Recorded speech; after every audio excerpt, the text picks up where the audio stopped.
Olá, louvado seja nosso Senhor Jesus Cristo, para sempre seja louvado, glória ao Pai, ao Filho e ao Espírito Santo, como era no princípio, agora e sempre. Amém. Queridos irmãos e irmãs, paroquianos da nossa paróquia São José Operário, hoje, dia 20 de março, sábado, celebramos aí a quarta semana da Quaresma e o evangelho que nós temos é de João, capítulo 7, de 40 a 53. O Senhor esteja convosco, Ele está no meio de nós. Proclamação do Evangelho de Jesus Cristo segundo João. Glória a vós, Senhor. Naquele tempo, ao ouvirem as palavras de Jesus, algumas pessoas da multidão diziam: Este é verdadeiramente o profeta. Outros diziam: Ele é o Messias. Mas alguns objetivavam: Porventura o Messias virá da Galileia? Não diz a Escritura que o Messias será da descendência de Davi e virá de Belém, povoado onde era Davi? Assim houve divisão no meio do povo por causa de Jesus. Alguns queriam prendê-lo, mas ninguém pôs a mão nele. Então os guardas do templo voltaram para o sumo sacerdote e os fariseus, e eles lhe perguntaram: Por que não o trouxestes? Os guardas responderam: Ninguém jamais falou como este homem. Então os fariseus disseram-lhe: Também vós vos deixastes enganar? Por acaso algum dos chefes ou dos fariseus acreditou nele? Mas essa gente que não conhece a lei é maldita. Nicodemos, porém, um dos fariseus, aquele que tinha encontrado-se com Jesus anteriormente, disse: Será que a nossa lei julga alguém antes de o ouvir e saber o que ele faz? Eles responderam: Também tu és galileu, porventura? Vai estudar e verás que da Galileia não surge profeta. E cada um voltou para a sua casa. Palavra da salvação. Glória a vós, Senhor. Queridos irmãos e irmãs, unidos na fé, nós vamos pedindo a Deus que guie e ilumine o nosso coração. Existe um cara chamado Baltazar Gracian, de 1601 a 1658, que dizia: Não há maior vingança do que o esquecimento. Não há maior vingança do que o esquecimento. Esquecer é um modo de se vingar. É interessante a ideia dele, né? A gente, às vezes, no mundo da vingança, a gente sempre quer se vingar de alguma coisa, mas a nossa vingança, geralmente, é tentar fazer o mesmo, né? Alguém fala mal de mim, eu falo mal da pessoa. Alguém me ofende, eu ofendo ela. Alguém me xinga, eu xingo também. Eu me vingo, mas as minhas vinganças sejam sempre uma tentativa de se tornar igual. Passa um pouco esse jovem aí, viu? Esse Baltazar Gracian diz, viu, que a melhor vingança, a maior vingança, não há maior vingança do que o esquecimento. Esquecer aquilo que nos machuca, esquecer aquilo que nos dói, ou esquecer os nossos erros. É claro que a gente não esquece, mas eu também não preciso mantê-los vivos. Certas coisas, eu não posso esquecer a minha vida, a minha história, mas eu também não preciso manter essas coisas vivas no meu presente. Nós estamos aí no Evangelho de João, capítulo 7, e são umas partes do Evangelho que para nós nos remete a situações muito da nossa vida, as nossas divisões. As nossas divisões, nós vivemos num mundo dividido, de um mundo de muitos conflitos e até confrontos. É bom a gente separar. Conflitos é quando há uma divergência entre duas pessoas e o diálogo vai ter que nos ajudar a encontrar. Confronto não. Confronto é quando eu fecho a questão e vou me bater de frente com o outro, e o confronto sempre exige a eliminação de alguém. O confronto entre um policial e um bandido, alguém tem que ser eliminado. O conflito não. O conflito é quando alguma coisa lá na sua casa, vocês têm uma televisão só e querem ver programas diferentes, há um conflito e nós vamos ter que tomar decisão sem eliminar ninguém, qual que é o programa que nós iremos assistir. Ou vamos fazer uma viagem, cada um deseja um local e nós vamos ter que, nesse conflito, tomar uma decisão em qual viagem que será realizada de verdade. O que nós temos hoje, viu? Naquele tempo, ao ouvirem palavras de Jesus, algumas pessoas da multidão diziam: Jesus está sendo ouvido. Jesus está sendo ouvido. Então, quer dizer, o fato de ter gente ouvindo Jesus, isso cria uma divisão. Uns dizem que é profeta, outros dizem que é o Messias, outros não, têm um preconceito sobre a origem de Jesus. Tem um preconceito sobre a origem de Jesus. mas da Galileia pode vir alguma coisa que presta, já que é a Galileia dos pagãos, é a região da periferia, é uma região que está de mais de 700 anos sob influência da Síria, de povos pagãos, é região de comércio, é região de negociação, de influências estrangeiras, e essa é a Galileia dos pagãos que eles falam, mas Jesus começou a sua pregação ali. Viu? E a grande questão, mas pode vir alguém dali que preste? O Messias não virá da cidade de Davi, viu? Que é Belém, ao lado de Jerusalém. Então, nesse conflito aí de preconceito sobre a origem de Jesus, nós vamos tendo também uma coisa muito comum no nosso meio, as dificuldades que a gente tem, às vezes, de enxergar, de perceber o que é real, ou a nossa tentação de fazer interpretações de certas realidades, de certas posturas, de certos mundos. Então, o que nós temos no Evangelho de hoje? Essa multidão que está diante de Jesus e cada um tem uma opinião diferente. Isso é muito comum no nosso meio. Às vezes a gente termina uma celebração, prega, e aí na saída uma pessoa falou que entendeu, outra pessoa falou que não entendeu, outra pessoa falou que gostou e outra pessoa falou que não gostou. Isso você encontra essas opiniões e talvez numa distância de 10 metros você vê tudo isso. Porque às vezes nós não conseguimos mais ser objetivos, nós não conseguimos mais ser objetivos diante de uma situação. A gente não consegue analisar a realidade conforme dados e informações. Alguém omite uma opinião a respeito da minha pessoa e eu pergunto com base em que ela pensa que eu sou aquilo. E ela diz, eu acho. Mas você tem alguma prova, alguma característica, alguma coisa que eu fiz, algo que eu disse? Alguém me taxa de comunista e eu penso, mas o que eu fiz para ser taxado de comunista? Que nem o Manifesto de Comunista de Marx eu li ainda. Não que eu desconheça o que é comunista, mas eu acho que a pessoa que não sabe o que é o comunismo. Até porque isso não existe, né? O comunismo não existe.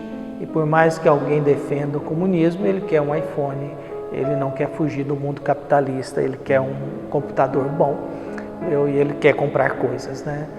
Há uma ignorância a respeito dessas terminologias e há uma desinformação a respeito desses contextos. Ninguém é comunista se alguém compra alguma coisa. Nós podemos discutir sobre isso, mas nós não sabemos o que é isso. Até porque nos países que são comunistas ou ditatoriais, você não entra, e se você entrar, você não pode omitir opiniões.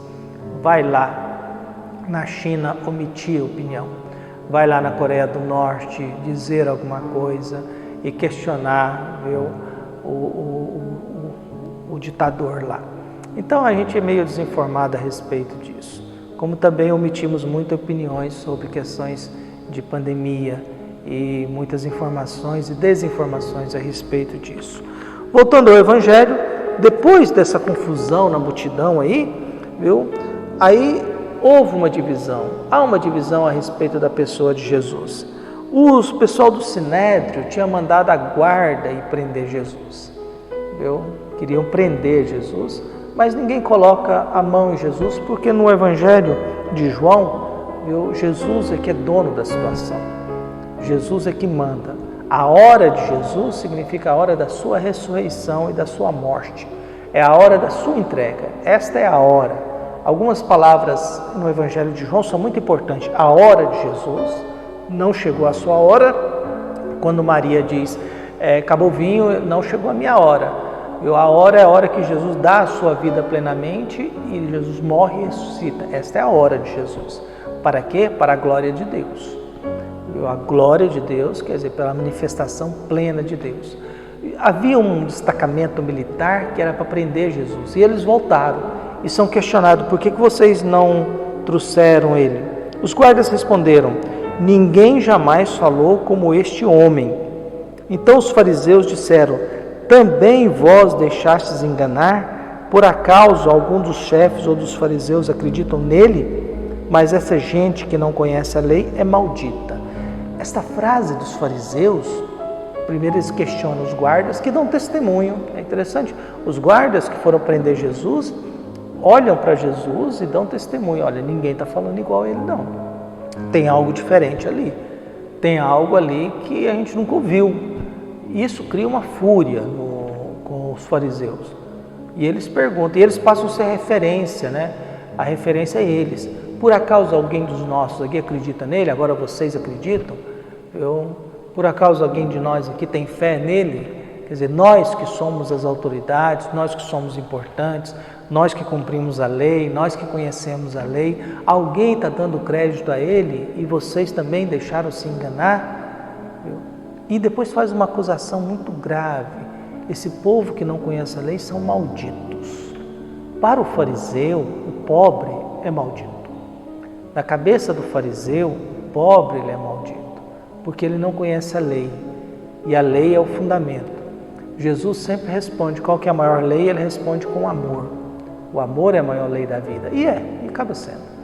Porque se você amasse muito, não precisaria nem de sinaleiro, você iria passar com cuidado ali para que não provocasse acidente. Se você amasse muito, nós não precisaríamos nem de lei de trânsito, porque você sairia de casa com amor e com responsabilidade, preservando a sua vida e a vida do outro. E aí não precisaríamos disso e de muita coisa se nós fôssemos guiados pelo amor. E aí, no finalzinho vem, então quer dizer, o povo é chamado de maldito por aqueles que são representantes da lei. Essa é a hipocrisia nossa.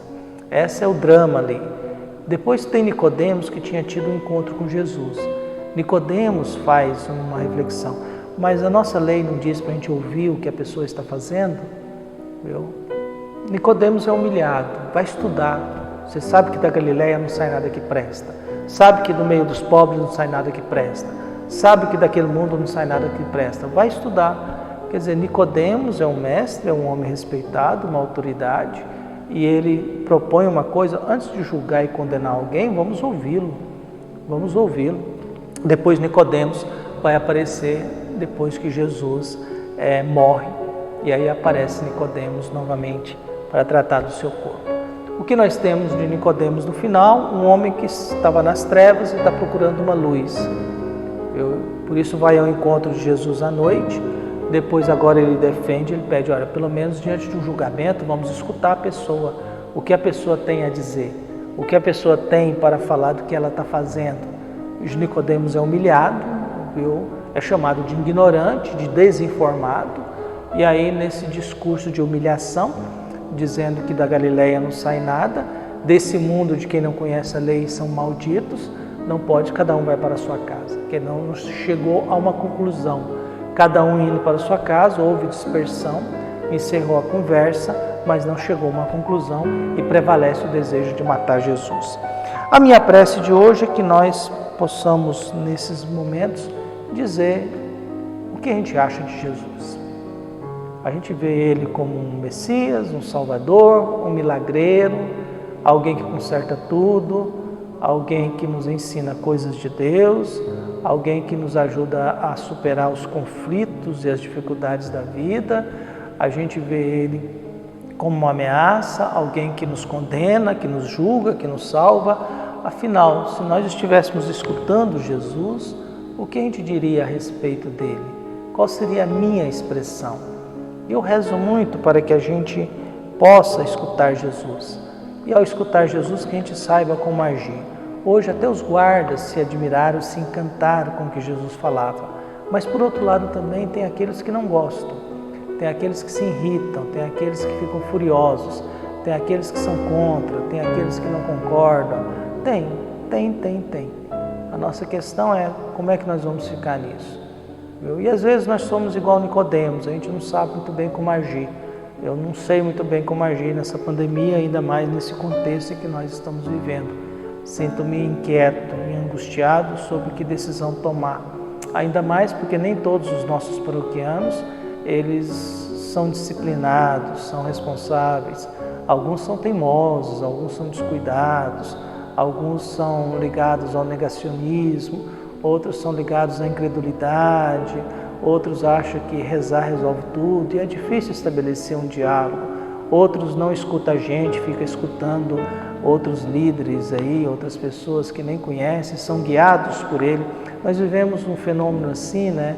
Que gente entra na mídia e começa a mandar em muita gente, são os fenômenos dos popstars, essas coisas todas, e passa um pouco, a gente esquece do mundo em que nós vivemos e vivemos em função das orientações de que a gente nunca viu, mas tem um programa aí na internet que vai gerando e movimentando pessoas. Peçamos a Deus que nos ajude a encontrar Jesus e que Ele possa guiar e iluminar todos nós e nos dê um coração bom, para que ao ouvi-lo a gente possa tomar decisões de quem somos nós diante dele. Um abraço e até mais.